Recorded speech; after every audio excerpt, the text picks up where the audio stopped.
I remember being really excited to play 8 Eyes. That would be the NES version without the superfluous apostrophe. The advertisements made it look so cool.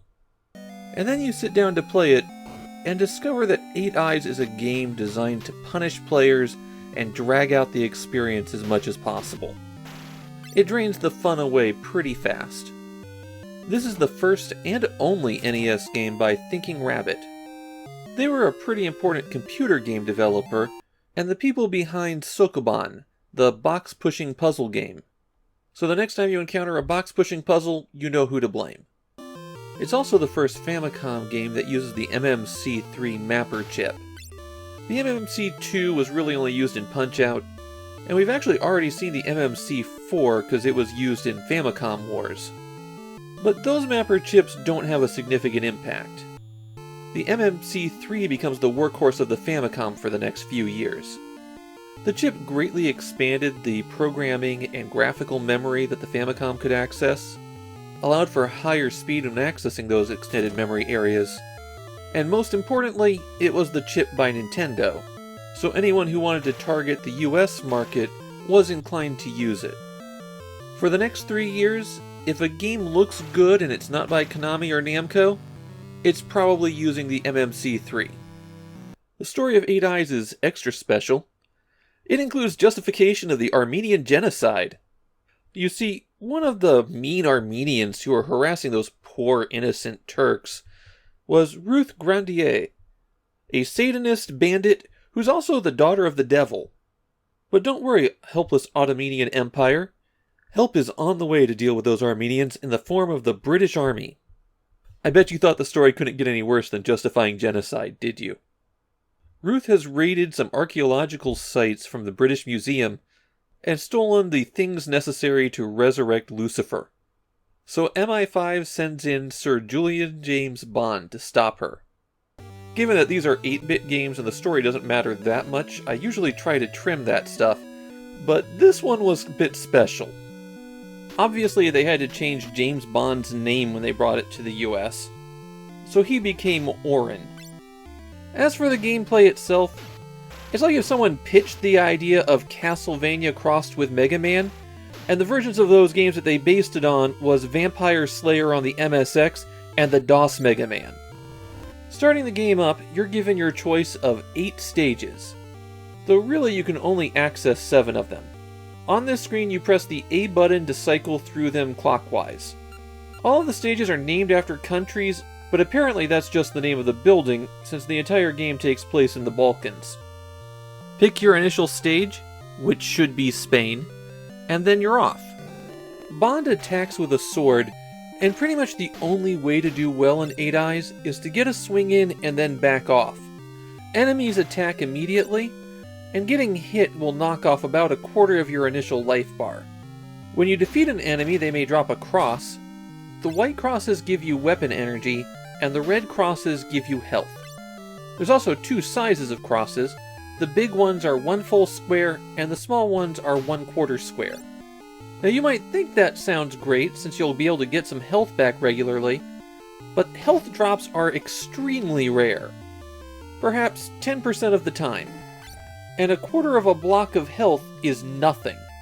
You can get these jars to extend your life bar, but they don't give you any health, they just make the maximum point larger. The sword isn't Bond's only attack method. He also has his pet hawk, Cuttress. You press up and B, the sword attack button, to send Cuttress flying around. Cuttress will bob up and down at roughly the height that you launched him at, and you can press down and B to send him into a swooping attack. Cuttress has his own health bar, and health pickups that he flies over will be applied to it. One convenient thing about Cuttress is that he's really good at finding hidden items on the stage. But you have to hit the block once to reveal it, again to break it, and then fly over again to collect it. Besides the maximum health increase, you could find some scrolls that give you hints on how to unlock the final level, and once per stage you'll find a potion that will fully heal whoever gets it. So if Cuttress picks it up, you've got a fully healed bird. One more cute thing about Cuttress: if you play 2-player, the second player controls the bird. I've never heard of anyone actually doing this, though. Bond has another option for attack. Some enemies drop special weapons that use up your item bar. You can hit start to select which weapon you'd like, and then press up or down and hit A to attack.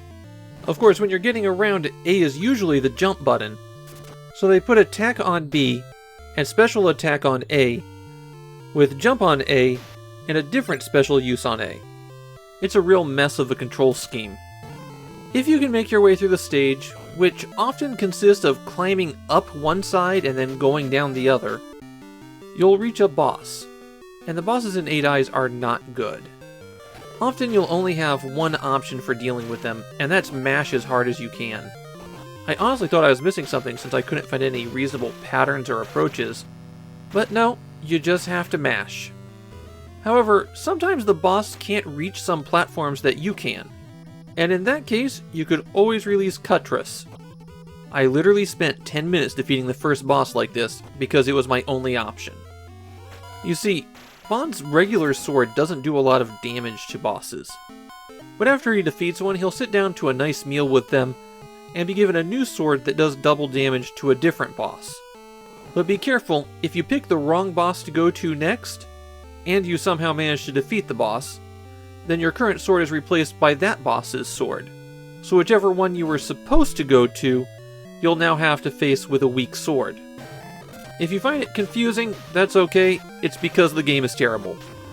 Similar to the bosses, there's certain enemies that can't be injured by some of your weapons, and if you have to defeat them, you're just going to have to try a few different things.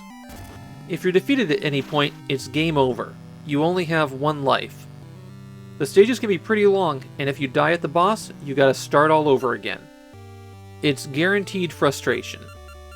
I made it to the end of the 3rd stage in my hour-long play session, and the boss there just hurls a storm of attacks. And like I said, the only option I found online for fighting him was to just get in his face and attack. If you're lucky, you'll do more damage than he does. 8 Eyes is a game where if you describe the general systems to people, it sounds like it'd be pretty good. Playing it, though, you'll encounter the stiff controls, the enemies that require multiple hits but have constant attacks, and the boss fights that seem determined to waste your time. There's also some real snore-inducing level design, as a lot of levels will just reuse the same sections over and over and over again, so 8 Eyes would be a pretty bad game. But then there's the genocide denial, and that takes a weak game and makes it just one of the worst on the system.